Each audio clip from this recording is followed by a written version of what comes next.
Something is compelling me to do a video today. So hey, it's Kiwi and welcome back to my channel. And oh my god, my last video with the numbers, you guys have really been catching up on the synchronicity numbers. And if you don't know what I'm talking about, check out the video below. I'll leave it in the description. But I want to talk about like how everybody's just awakening, like, you know, this new decade approaching, or if you're watching this, it's already the new decade, welcome.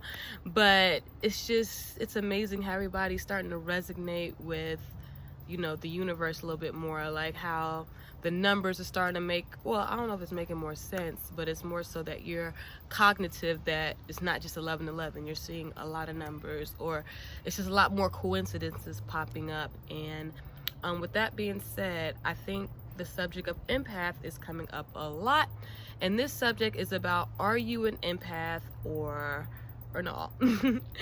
And I think that's a cool buzzword. It sounds fun, that being an empath is just, oh, I'm sensitive, I'm an empath. But not everybody's an empath, and it just needs to be addressed that you may not be an empath. And I'm gonna give you a couple tips to know if you're an empath, because guess what, guys? I'm an empath, and I wasn't always a proud empath. I actually used to freak out about it. And back in the day, the word empath used to be replaced with sensitive. So all growing up, my whole life, I have been sensitive. Ask my mother. She said that when I was 3 months old, there was some little girl playing with me, and she had to stop playing with me for whatever reason, whether her mother was taking her home or something, but the little girl was playing with me. I was having a good time, and all of a sudden that you know, as soon as she stopped playing with me, my mother said she saw my face changed, and she said a tear just rolled down my eye. Like, I didn't cry like boo-hoo cry. She just said a single teardrop rolled down my eye, and she said she realized that I was a very sensitive baby, which lets you know that you are born an empath. I was born an empath. And even just noticing a lot of stuff that happened to me when I was younger, just have so many stories. But an empath doesn't mean that you're a crybaby. I used to think that's what it was. I'm like, I'm a crybaby, what's wrong with me? Or I was just overly like sensitive to things. Like, somebody can, you know, just anything, a story, it could just be, I could be watching a movie and I'm like, oh, I'm crying and I'm just so dramatic about it, or it's bothering me, or I just saw a homeless person and it's just, oh, it's pulling at my strings. And again, I used to just think that word was just being sensitive, but you know, I'm very empathic. So growing up now that the word is out, I've been knowing that I've been an empath for the last, let's just say 5 years. Like, I'm gonna be honest, like, I didn't realize the word empath applied to me till 5 years ago.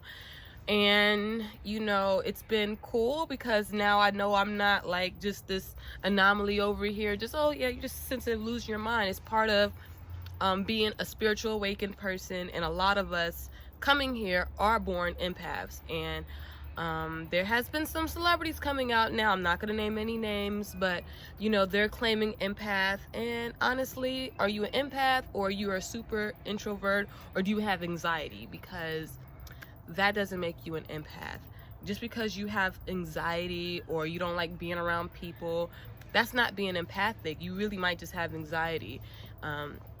Being an empath means that, you know, you can pick up on people's energies and you can read them. Okay, like, you can read them, and sometimes it doesn't make sense. Like, let's just say you're in a room and all of a sudden you're like, I don't like what's going on over here, or this person, I don't know what it is, but I feel it. And here's the thing, I'm gonna make this clear too. Everybody has the capabilities of picking up on anybody's energy. That's not an empathic thing. It's not a psychic thing.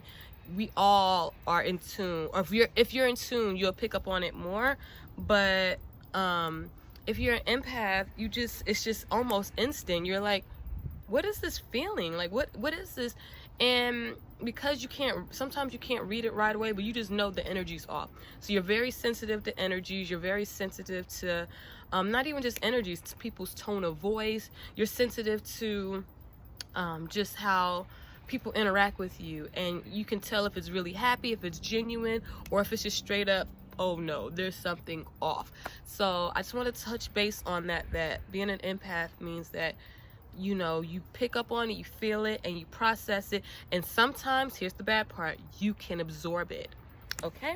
You have to be careful. If you are an empath or you're learning about being an empath, you absorb it. So again, it's nothing to be afraid of, or it's nothing to be ashamed of. Like I said, I used to be for years like, oh, I hate being sensitive.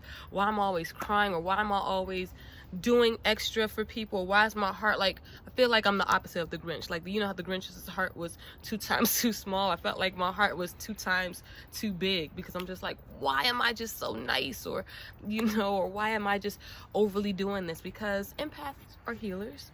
So that's intentional as well. If you're a real empath, and you're learning about your journey on being an empath, you are a healer. Now, it may seem like it's off because you're like, how am I healing and I'm feeling all these energies and I don't know what to do with them? I'll talk about that in another video because I'm still learning myself.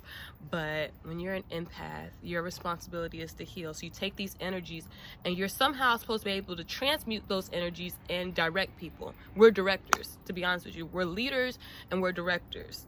A lot of people don't know what to do with their energies, and we don't even know what to do with our energies. Look, I'm still learning what to do with my empathic energies, but if you're an empath, you know how to take people's energies, read them, and tell them how to heal themselves. That's a responsibility that we have. It's not about pushing people away. It's not about going, oh, well, no, I'll put it this way. Yes, if someone is extremely toxic to you and it's messing with you as an empath, stay away, because sometimes you cannot heal everyone. That's another thing about being an empath. You cannot heal everyone. That's not your job. But for the ones who are reaching out to you, or who's in your close circle, or people that you love, it is your responsibility to kind of help guide them if you have the energy to do it, or if you're strong enough in yourself that you've healed yourself, or you're working on yourself that you can handle that with another person. That's your job as an empath. But being an empath is a journey. Okay? And it's like I said, it's nothing to be like, oh, I'm an empath. No, that's your ego. That's ego. If you're just, I'm an empath, yeah, you know, this is why I act this way. No, that's your ego. An empath, we're just the healers. We're the healers of the world. We're one of the healers of the world. There's plenty of healers out there. Empathic people are one of them. So if you're an empath, hello. Nice to meet you. I'm with you. I'm in your circle. And yeah, just know that being an empath, it's not as much of a burden as you think it is, because it could feel like that. It could feel like people always dumping on you. It could feel like people always like trying to gravitate towards your energy or take some of your energy. And sometimes it's not intentional. It's just that your energy is so radiant, like your energy that people pick up on. People can pick up that you have a healing energy. And I realize that now. I realize it's not this pain that the universe and God have gifted me with. It's this responsibility. And so now I'm taking it as, okay, if I'm an empath, I'm supposed to be able to transmute my own energy, center it, and then try to help center someone else's. But again, if you're not a clinical therapist, if you're not into psychology, it's not your job to take on everybody's job either. You can only just do what you can with what you have and what your energy can allow you to do. And then after a while, if it's draining you, this is very important, if it's draining you, please, as an empath, let it go with peace and just keep moving on. But just know you're not alone, and being an empath is not a burden. Just learn more about being an empath and, you know, take it on and be proud. Be a proud empath, okay? All right, this is the video on being an empath, and I'll talk to you soon. Bye.